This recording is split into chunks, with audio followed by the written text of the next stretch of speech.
Welcome to the new Cyber Frontier, bringing you the latest news and initiatives that focus on the development of cybersecurity economics. You don't have to be a computer or cybersecurity expert to get plugged in.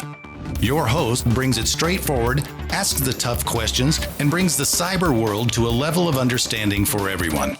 You can find us on the web at www.newcyberfrontier.com.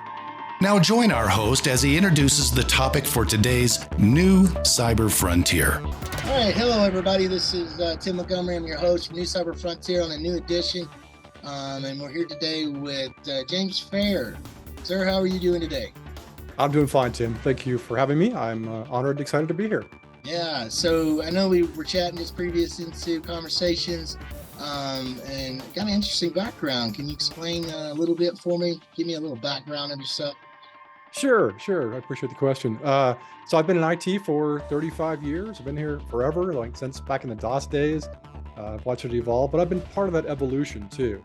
And I started as an entry-level tech and worked my way up through every rank to IT manager, eventually to VP, and then to senior vice president. So I think I offer a different perspective in that I've seen all the iterations as computer technology grew and all the roles involved in supporting IT and cybersecurity.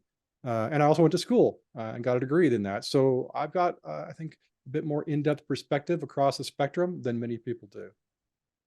Yeah, awesome. You sound like me. Yeah, exactly. Yeah, I've got a little dabble in everything I've seen, I feel like, every time I turn around. So, yeah, so, in cybersecurity today, we just, the concept behind some of these adaptiveness, because the IT field is actually, organic. So it fluxes with everyone's needs. And, in the industry, we're starting to trend towards cloud. We're starting to trend towards, I always call it someone else's computer. I'm sure you've heard that. And it's really getting into a whole different vector of risk factors, things like that. So can you tell me, what's your business doing cybersecurity in the industry today? Yeah, so really for us, it's about providing a level of cybersecurity for small, medium businesses that typically are struggling to implement something like that, or it's being done by someone typically in finance or wearing multiple hats, and it's just kind of overwhelming when they look at it. And trying to get compliant, trying to get what do we buy, what do we use?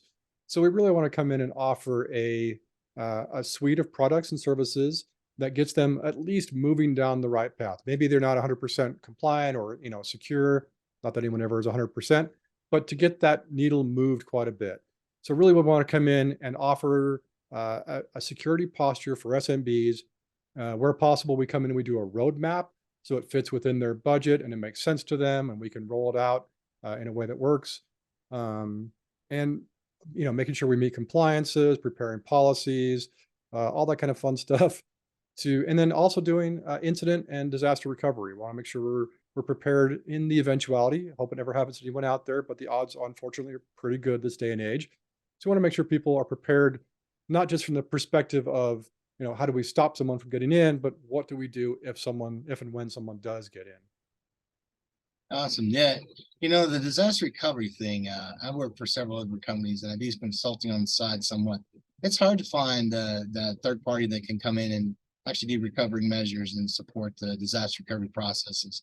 So, I commend you for that. The small business industry really, I believe, we do small business administration down in Colorado Springs area of Colorado. So I do a lot of, I've got friends, their business is solely about cybersecurity with small businesses. So I think there's a major support for it. There's also a good, clean way of saying the market share. There's a lot of things out there that possibly could pick up. And I know small businesses, a lot of times, they really don't think about this. So it's good to have that helping hand, that ability to go in to be able to kind of help them, assist them, and hopefully does the cost, the effectiveness, those types of things for the cost from their businesses. So oftentimes you'll see them, and that leads to like small questions like the supply chain mechanism. I know in larger contracts, when I would work larger contracts with Jacobs and with Northrop Grumman, with Lockheed Martin, they'd have smaller subcontracting groups that are small businesses And I always sing out the idea of infrastructure. So when you buy an invoice for hardware or even licensing for software, that's where your supply chain, the security value comes in to secure that part of it, because that's usually where your biggest vector vulnerability is. So, Yeah, absolutely. so your Saw that business with, kind of does stuff like that. yeah, not quite in the large scale like you folks may do. Yeah. We're really about, helping people who, know they need to get there, but may not have the technical expertise, the staff, sometimes the budget, and don't know where to begin, right? Like I said, it's probably some person who wears multiple hats in the organization. They typically don't have a full-time IT person. So we also do kind of our bread and butter really is IT support.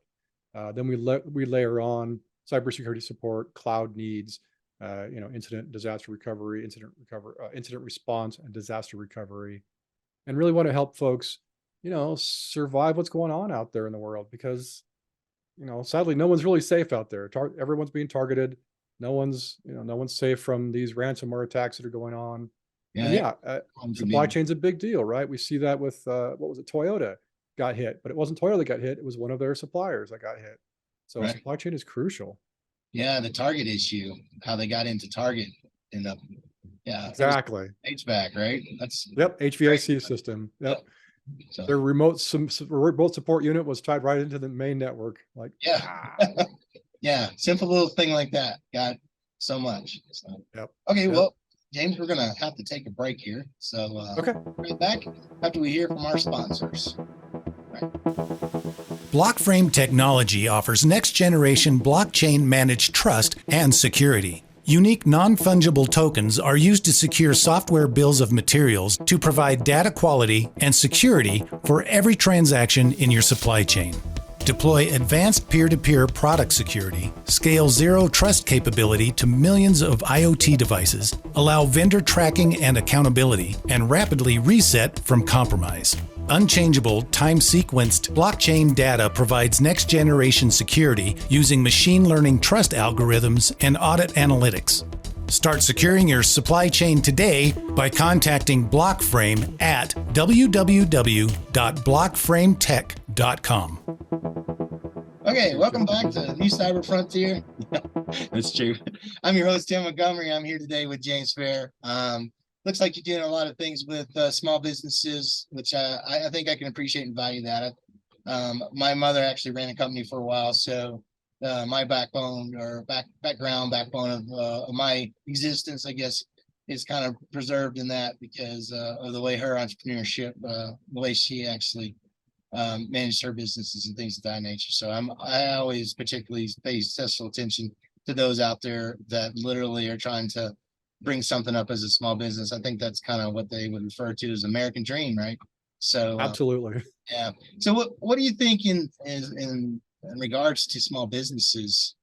I mean, what's the major concern? I know we're talking about cyber topics, but anything particular stick out besides the supply chain mechanisms? I know we referred to that a little bit, but obviously supply chain, but anything more specific, anything in particular? I would say that one of the things I see pretty frequently is that most small, medium businesses are like, well, that's not going to happen to us, or we're not a target. Yeah. We're too small to be on someone's radar. And I wish that were true, but this day and age, there's just these attackers are doing kind of spray tactics where they're just going after everyone. I had the unpleasant pleasure of getting on an attacker's dark website and looking at their ransomware stuff that was for sale. And it was hospitals, charities, small gas stations. It didn't matter. There is no one that they are sparing from this attack. So the mentality that we're too small to be a target is just, unfortunately, this day and age, inaccurate.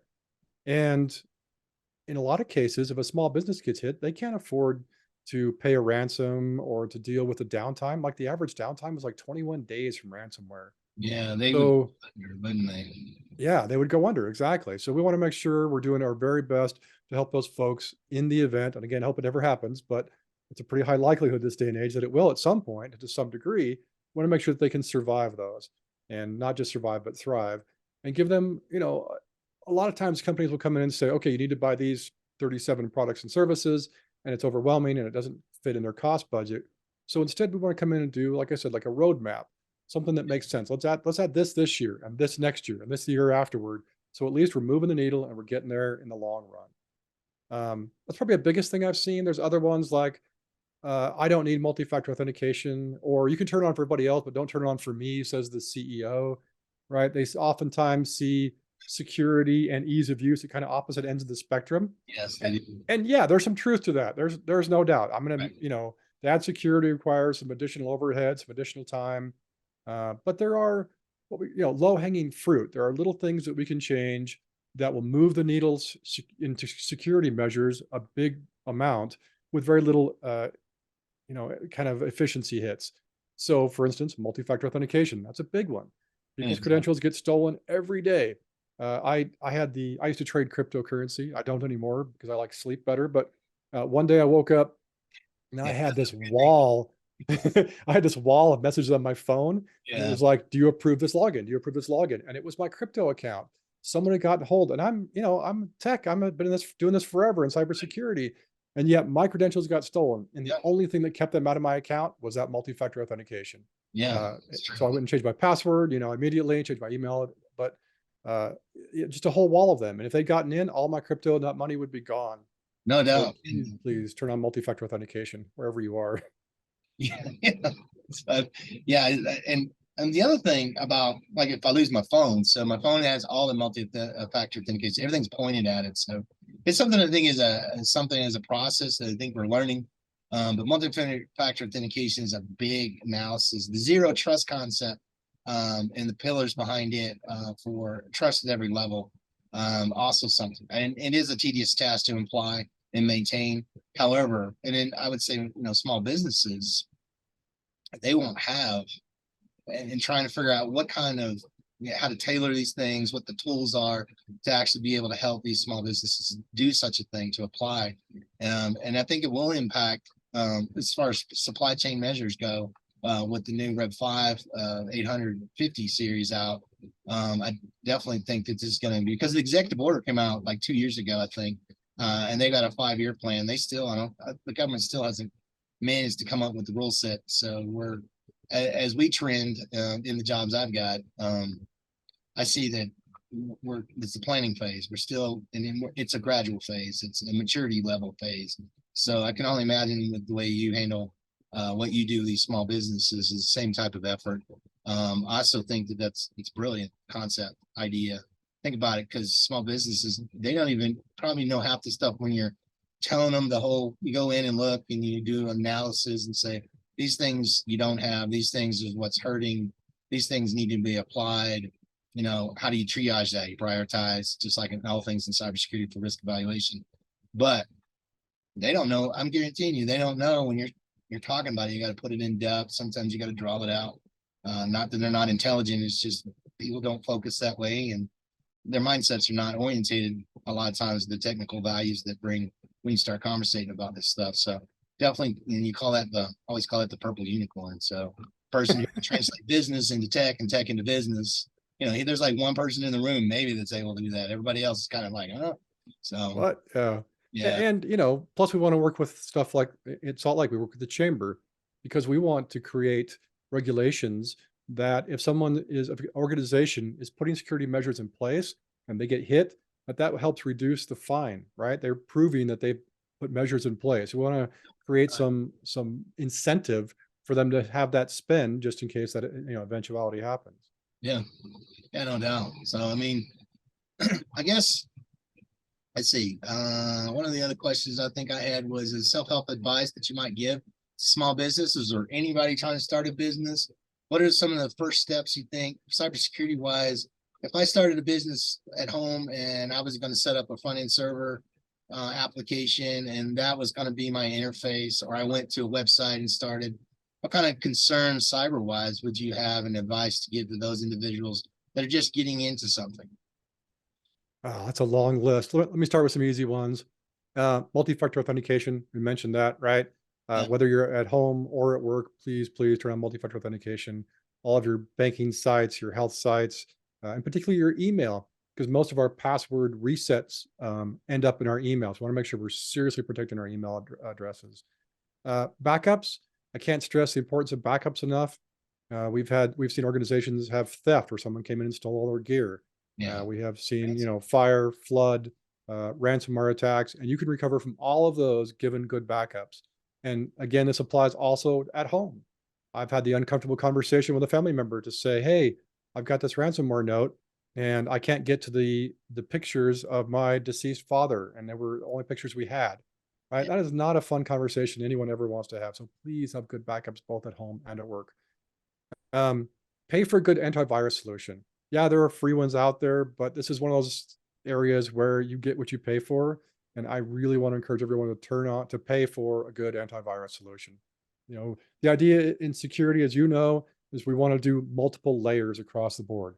It's not just one thing and we hope we're good. We want to layer as many as possible on in case someone gets through one or more of those layers. Yeah. This day and age, have a password manager of some kind. Yeah. I don't care what product you use, but go ahead. Sorry, Tim.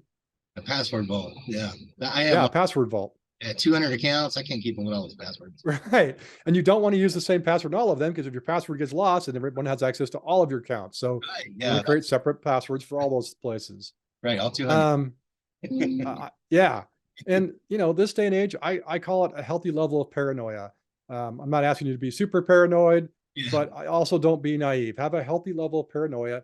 Realize that while we may put all these great appliances and products and services in place to try to prevent the security from happening, the attackers know this, and they're going after the users, the poor, busy human beings who are on, it's 6 o'clock at night. They just want to go home. They're digging through their 200th email and they're not paying attention. So we want to protect those folks and we want to train them.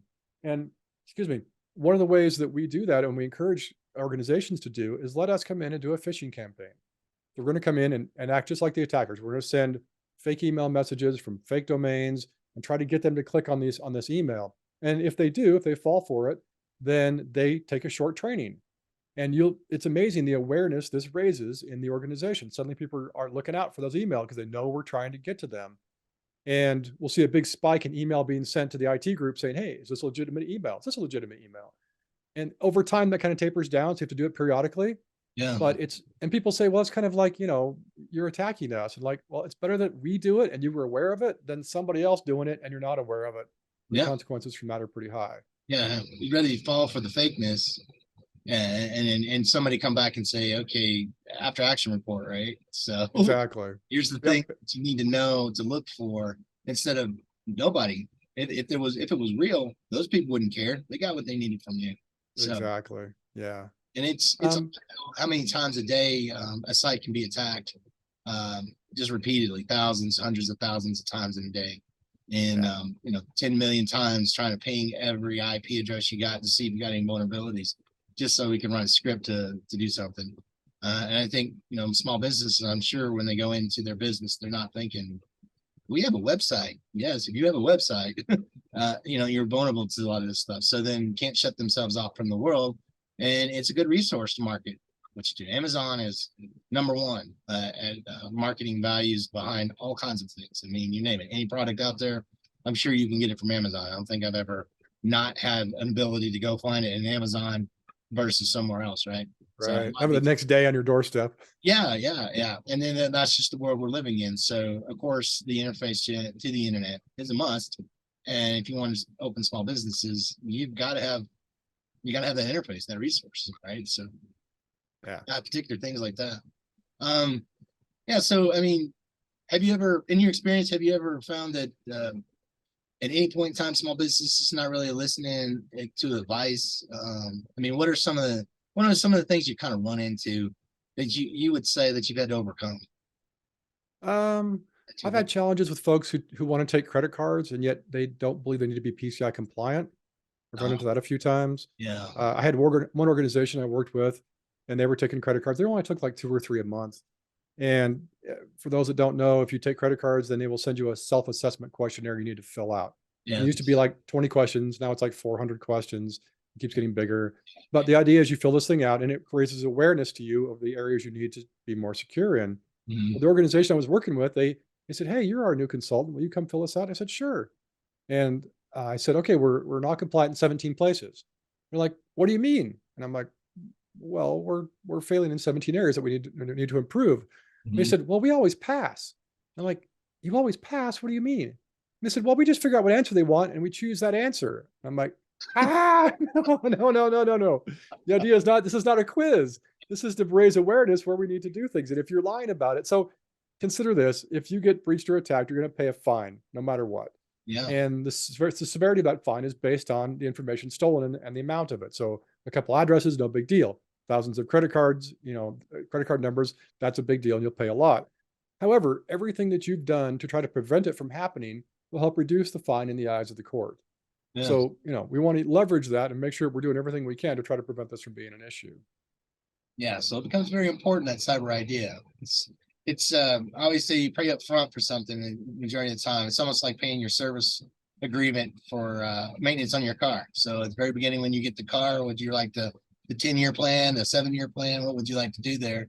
Either that or you're gonna be paying this out of your pocket when we do have to do services. So exactly, insurance, right? You're mitigating risk, right? So you're providing something hopefully for the amount of money you spent, that when that one gotcha shows up, it's going to be okay. It was well worth doing that for all reasons, right? Not only that, speaking of insurance, cybersecurity insurance this day and age, right? It's expensive. It's sometimes they require a whole lot of changes in your environment to implement it, but most people can't afford to cough up $500,000 or 100,000, or depending on the severity of the ransom, the size of the company, it could be several $1,000,000. So I do recommend cyber insurance this day and age for every organization, unfortunately. Yeah. We'll talk about that more when we come back from this break. Blockframe technology offers next-generation blockchain-managed trust and security. Unique non-fungible tokens are used to secure software bills of materials to provide data quality and security for every transaction in your supply chain. Deploy advanced peer-to-peer product security, scale zero trust capability to millions of IoT devices, allow vendor tracking and accountability, and rapidly reset from compromise. Unchangeable, time-sequenced blockchain data provides next-generation security using machine learning trust algorithms and audit analytics.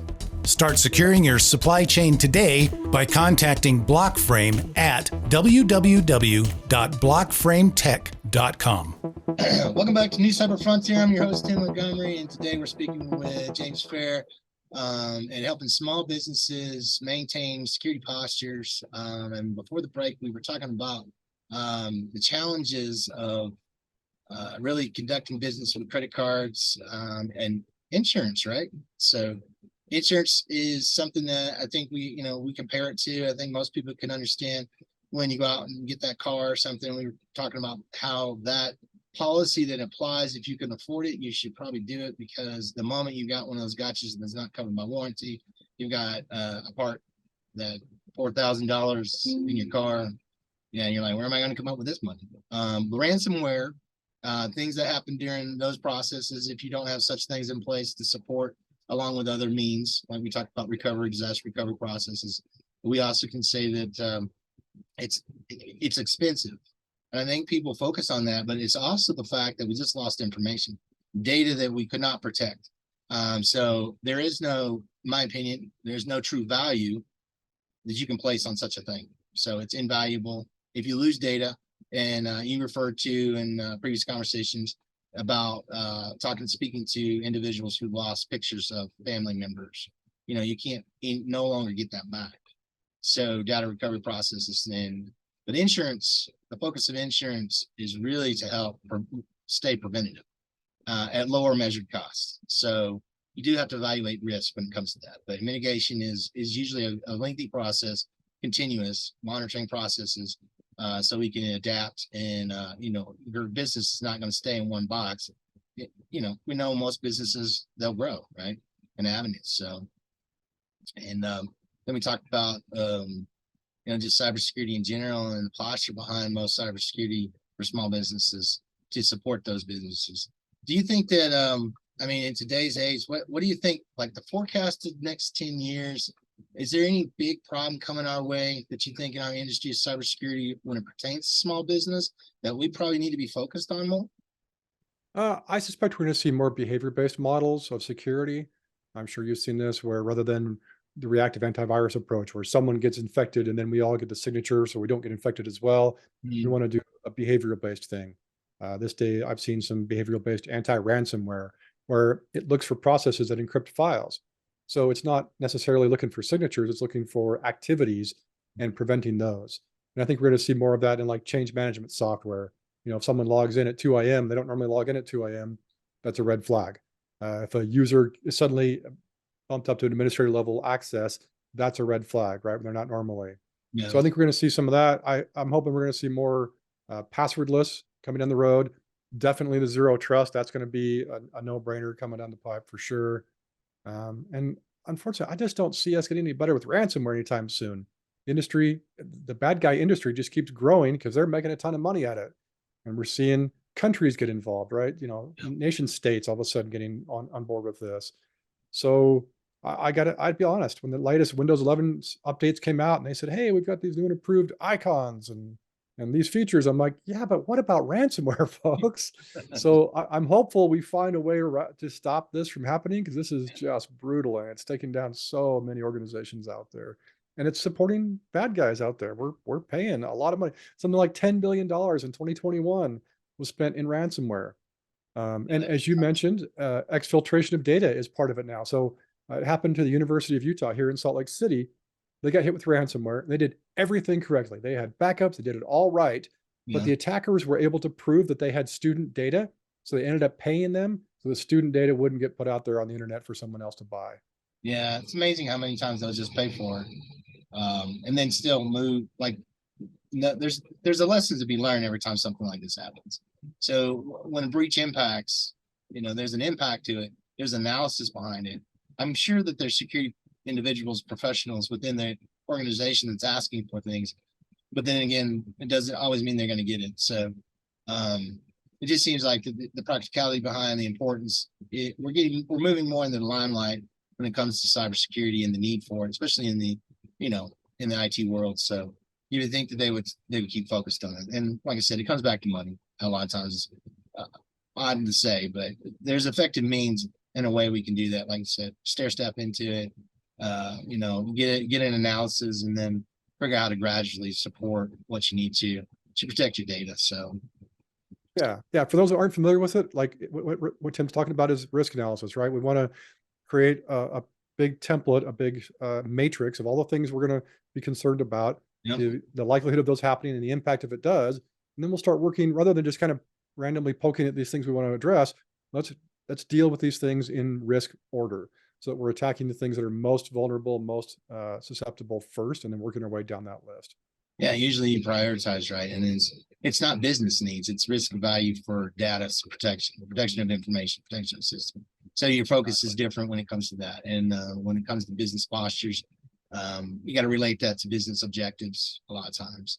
So naturally, individuals that are going to be involved are going to be the ones who can sign the dotted line to promote the funds to do exactly what you're asking to imply into the system. So all those are stakeholders, and you're trying to use your case analysis. It can get pretty lengthy, right?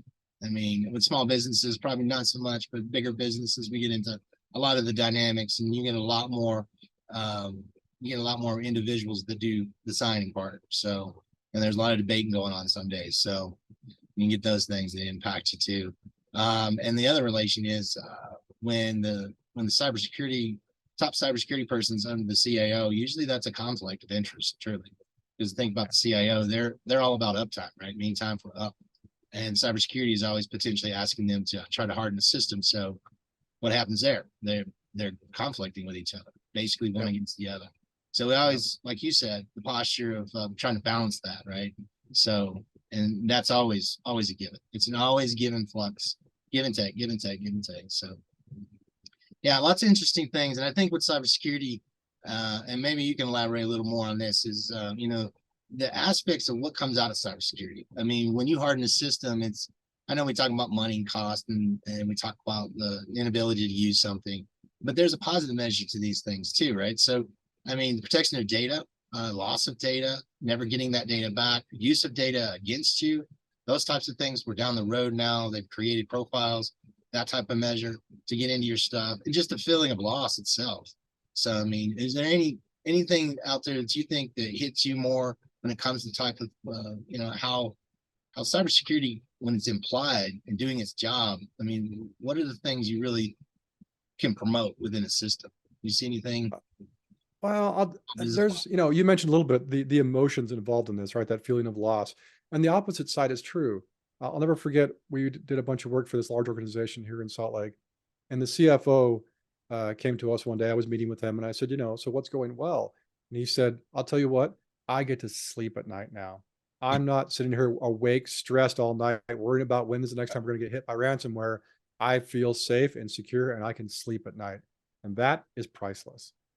Yeah, I think so. I think the stress values, and I was real good friends with a vice president in Lockheed Martin for a long time. That did the financials on their end on some of their companies. He's since passed away last year before last, but he had cancer. But he'd say the same thing. He'd be up at 2 a.m. in the morning and he couldn't get himself to go to sleep. So essentially some of these parts that we were talking about cybersecurity wise, implying that he was essentially relieved of it. I mean, and you could kind of see it in his face. So I can only imagine, with the chief, the C-suite out there, kind of what they think at night to support all the things they've got to manage, and how that works for them organically in their companies, and just how cybersecurity really relieves that type of stress for them. Yep. Data being secure and really being able to sit to the plate, give yourself certifications, put that out there on the front of your company, say we are certified in this. And really feel good about if we were going to get hit, that we would be protected. So yeah, emotions, I know there's connections to emotions and those types of things, especially when it comes to your companies trying to make them prosper. So, well, thanks, James, for coming on and talk to us about small business and cybersecurity. Did you want to put a plug in there somewhere for your for your business, sir? Sure. Yeah. So we are an IT outsource firm. Yeah. We do cybersecurity, IT support, and cloud services. And we are really about being people first. So our team is made up of like down to earth IT people that are friendly and personable and really dedicated to your company's success. You can reach us at executech.com/cast. So executech.com/CAST. All right. Thanks, James, for coming on. So, my pleasure, Tim. Yeah, that's it for New Cyber Frontier in this edition. We hope you enjoy, and hope you're trending good things for cybersecurity out there. Be safe out there, folks. Yeah. We hope you have enjoyed this episode of New Cyber Frontier. Remember to get involved. Often we think that someone else will handle privacy and security in the virtual world, but you are the only one truly in command of your virtual fate. Join our mailing list so we can keep you informed of breaking news and new releases.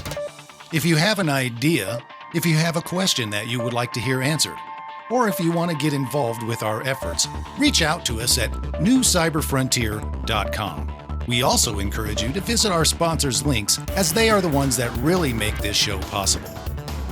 I want to thank each of you for supporting the show, and we look forward to seeing you back for the next episode of New Cyber Frontier.